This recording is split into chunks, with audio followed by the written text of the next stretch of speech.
Good evening, everyone, and welcome to week 2 in the series, Finding Peace After Divorce.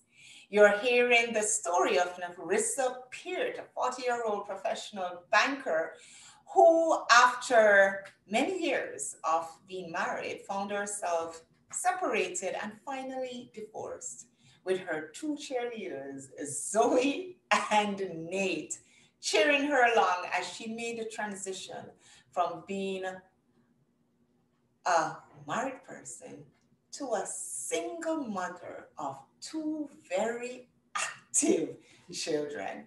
This evening, Naresa will be sharing about moving out and starting all over again. Something that a lot of us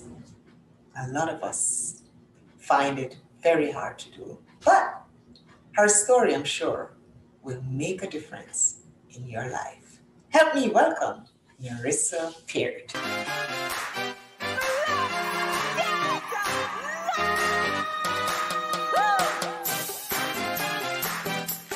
Naresa!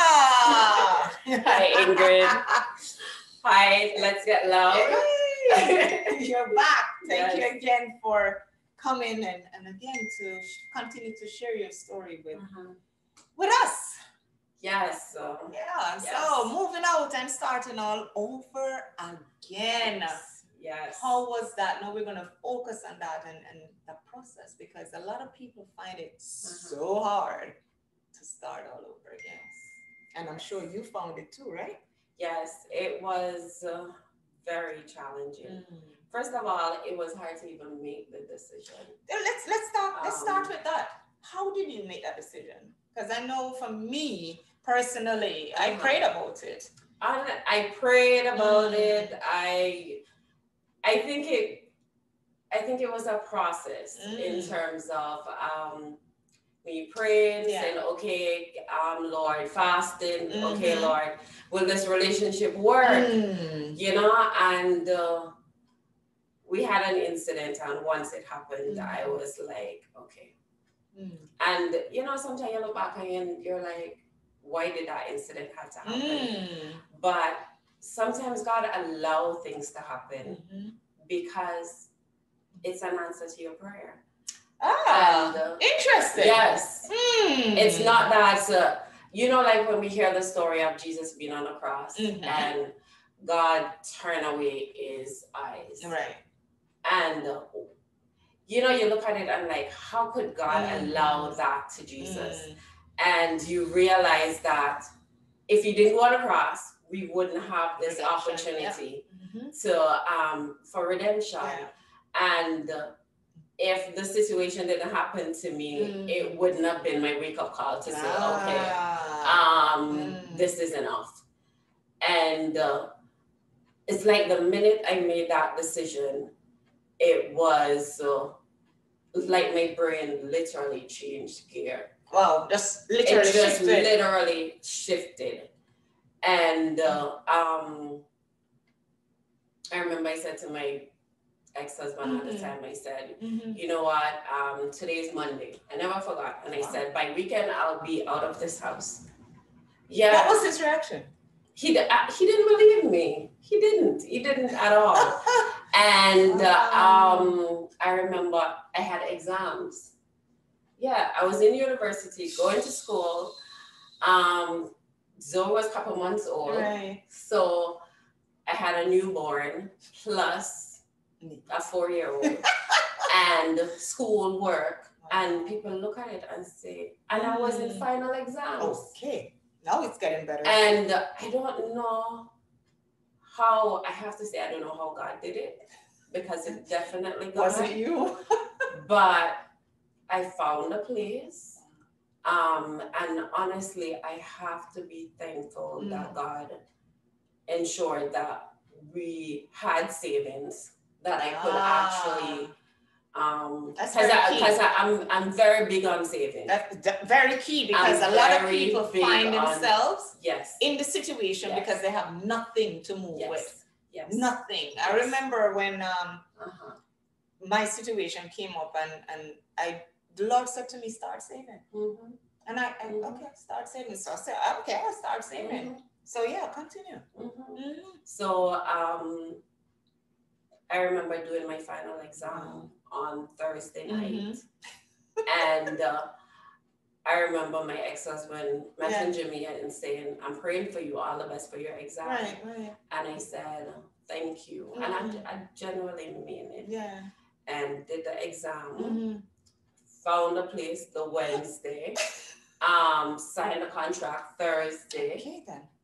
Moved the Thursday night after the exam. Yeah, and so when did you pack? The Thursday night after the exam. You packed and moved? Okay. The Thursday night after the exam. Okay. I packed and I moved. And I remember my ex-husband was working the Thursday night. Okay. So it made it a lot easier. Okay. And I moved. And it wasn't hard for me. It wasn't. And I think what made it not hard for me was because I knew God was with me. I had peace in it. Wow. And I can imagine my landlord at the time, he must be like, this must be a crazy woman. Which woman moves in the middle of the night? Which woman gets the key? Wow. Looks at a house one day and the next day say, yep, I'm taking it. Wow. And another thing is, you can't be so stuck on things. Things. Come on now. Things. Because I remember when people started finding out that I moved out, everybody thought I went crazy. Yeah. And nice house, right? What? Yeah, because remember, it's our first home. So you know everybody buy the best for their first home. Of course. And I left that. Wow. I left my 4-bedroom house to a really smaller 2-bedroom apartment. But God was in it. God was in it. And I only brought clothes. I didn't bring any furniture or anything like that. And honestly, it was reality for me. Yeah. So how did you feel after you literally moved into the place and knowing that this is it? Life has, as you know it, has ended. Honestly, I felt peaceful. Yeah. I slept. I slept. Wow. And, looking back, I was like, I thought it would have been so hard. But there's a difference when God is in something. Yes. It makes everything. You can be going through the worst storm of your life and you can find joy in it. And I was just so thankful for that place. That place was my solitude. And I thought about the kids. I thought it would be such a huge transition for them. And, at the time I was trying to work out with my ex-husband that he has them someday, I have them someday. And hell began. Wow. Hell. Wow. So when he got home and he realized that, oh my God, Naresa was really serious, what happened? That was hell. That was hell. For a while, he tried to get me to move back. And honestly, I really don't think he really wanted me to move back. I think it was more of what people would think. Ego? Yeah, more of what people would think. And Kim, we're such a small place. Everything is about image. Image. Yes. And I think because of the image, we forget to be real. Ooh. And it was, for me, I was like, you know what? At this point, I love my children more than image. I love my children more than anything else. So this is what I was gonna stick with. Because of image, we forget to be real. How true is that? How true is that? Not only for Kima, Yeah. How true is that? Worldwide. Because hello, we got Instagram. We got I know, right? Everybody looks perfect. Everybody looks perfect. Yeah. Attempted makeup today just for this. So we all try to put out the best of everything, not remembering that the Bible says man looks at the outward appearance, but God looks at the heart. And during that process, I was like, God, if you can stay with me, I can survive this. I can survive this. I don't know how I can do it. I don't know how I can raise these kids. But if you are with me, I can do it. You can do it. The Lord is your shepherd. Yeah? He is my shepherd. And trust me, I shall not want. And you have not wanted, right? I have not wanted. Because everything we needed was always provided. It may not be on what society expects the need supposed to be. Yeah. But once there was something to eat in the house, we're fine. Very fine, right? We are fine. We are fine. Yes. I like the fact that you said society, it's not what society expects it to be.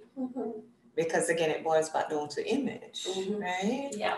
You're moving from being a Mrs. to a Miss. Yeah? From a 4-bedroom to a 2-bedroom. From maybe your, how I put it, from maybe moving from your master suite to living in, just living in your master suite, technically. That's what. Yeah, because, but you know the surprising thing is?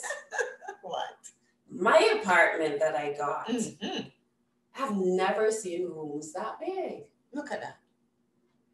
Look at that. Even my master bedroom at my house, I think it was the same size or a little bigger. Look at that. And, you know, I look at it. Everybody who, because I didn't tell anybody that I was moving. I know. Because I think one of the things is that we listen to so many voices that we forget that whatever decision we make, we have to live with the consequences. So I didn't even tell my best friend I was moving. I told no one. No one. The only person knew was my aunt, because she was working with me and she was taking care of my kids while I moved. So because I knew it wasn't going to be easy and I knew there were going to be rough days. Yeah.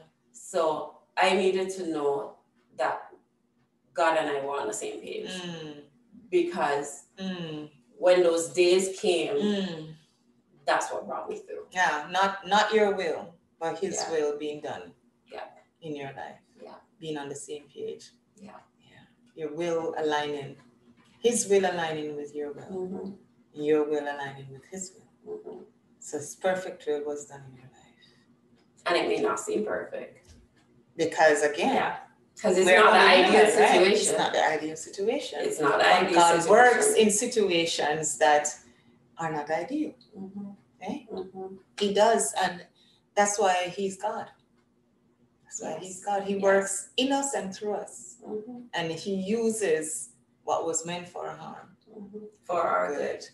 And it's good from what I'm seeing right now. Honestly, I have to say, I can't complain. I can't complain. We are truly blessed in every area of our lives. But before you got to this area where you could say, I'm truly blessed, I know you went through some hard patches. Oh, gosh. And I just want to end right here so that we can pick up on the hard patches. Definitely. And how you journeyed through that to get to where you are right now. Yeah. Hard patches. But God was in it. But God was in it. Amen.